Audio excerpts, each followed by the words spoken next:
going, guys? Mason Corby from Downunder Dynamics with another video for you. Today's video we are going to go over outface head-up carving. So a couple controls just like the previous videos, up, down, a bit of turned, and then we're going to go through a bit of knee flying at the end of some basic controls for that as well. So hopefully you guys can learn something. Write any comments in the comment section if you feel, or any questions you have afterwards as well. So let's crank on. So like with a lot of the other low speed videos we were doing, this is around 70%, okay, of the Ifly Downunder tunnel, so more on the lower range. You can use these techniques all the way up to high speed as well if you're doing the proper dynamic kind of stuff.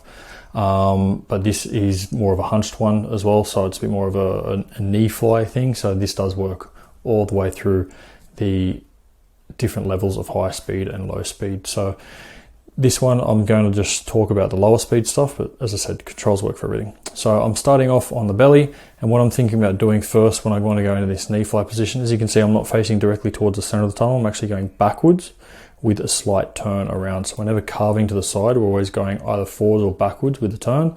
I'm going to bring these knees down and expose the shins. So the first thing I do is most likely bend my feet like this, because I'm using the shins a lot and the torso a lot to fly on this. Now I don't want to think about putting my hips out. It's this down, okay? Boom. Okay, so you'll see the first thing, feet, knees. Ooh, almost had knees first. Either way works. We're trying to get into this. Okay, aiming for this and this.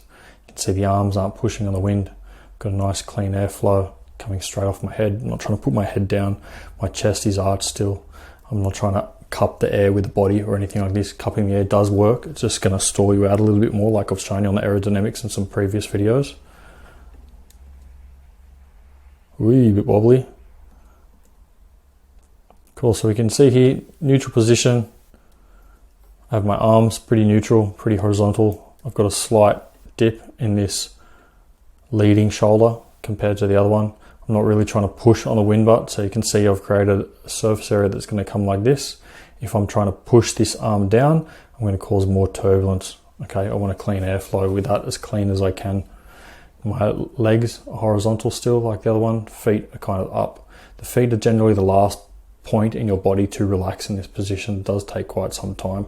The next stage of this would be flying with your knees together. Okay, so you're feeling more wind on the front of the thighs. But for this version, we're going to be thinking about flying with the wind on the inside. This is a lot easier for a lot more beginners to learn. So I teach this a lot more to beginners. Okay, to go up and down, what I'm trying to do is expose more surface area so I can pitch the body rather than being more upright like this. I can slightly let the chest lean forward and the wind's going to take me up. Same with the arms, you can see they're quite exposed. My head's a lot more neutral than what it was before. Before I was slightly looking up. I'm not pushing the head down, I'm keeping the whole torso neutral and letting this fall to a flatter rate. So I'm exposing more surface area, which is taking me up. Now to come down, you can see there, I've arched again and I've left my lower half of my body neutral. This just stays, and it's the upper half of the body. That's what's changing. So you're hinging around the hips. Okay, you're hinging around this point. When I go to slow down again, you see my head's more up now still compared to before. When I go to slow down, I'm going to let that fall again. Become neutral with the body. I'm not pushing the head down too much. My arms are quite neutral. I'm moving my torso more to the similarity pitch as the legs, and the arms are staying there. I never push my arms down here like this when I'm trying to go up. I'm going to expose. If I want to come down, the act of pushing my arms down here, it's causing less surface area. You can see from here to here. That's going to cause me to go down. It can provide me a little bit of stability too, which you'll see later on. You can also do it without having the arms down. So I show a bunch of them. Arching, my arms are neutral. Now I go up, exposing more surface area with the arms, go up quicker. And now you can see how I've pulled my arms in. So I'm taking surface away to come down more. Arms up, legs are just staying neutral, arms. It can be quite tricky to do. A lot of people, when they're flying the knee flying position, they end up letting their legs go back. Okay, we want to try and keep our shins always exposed to the air.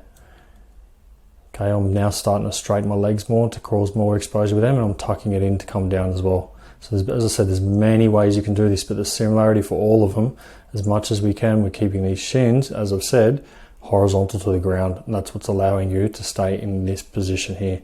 The second you let them go, the torso is going to come down and you're going to fly more in this position. Okay, so then when you do this again, you're going to pop real quick. So by trying to keep the shins in this exposed position, in this neutral position, it's allowing you to steer everything with the upper half of the body. So in this video, I'm not showing you how to control with the lower part of the legs, it's just the upper part. I'll do another one for when we're straighter on the upper part of the legs. Okay, now I'm going to show just the general position for a knee fly. So turns, up, downs, and things like this too. So now I'm quite neutral. You can see here, I've dropped that elbow slightly. So it's very similar to a belly turn, and I'm just going to rotate around to the right, but to the left of the screen. You want to stop, slight turn the other way. Same as belly. You can see here though, the legs still horizontal, arse kind of out. Got a slight arch. Okay, this is allowing the wind to kind of spill off the body. If I've got that D-arch position, yeah, you can still do it, but it just feels very rocky and it's a lot more tension to be able to do it that way. Same here again, you can see exposing more surface area, just slightly tilting forward, going up, taking that surface area away. So you can see how these controls correlate to when you're doing the outface carving. So outface carving, all we're doing is we're just going backwards in this position with a turn. Legs and arms, up and down, bring them in. So you can see you can steer with you can go up and down with the arms, the legs, and the torso. Straighten the legs, and you're going to come down. Sweet. So I just covered a bunch of general kind of things with that. So hopefully you guys pick something up. Leave any comments in the comment section below. Like and subscribe, and thank you very much for watching again. Cheers.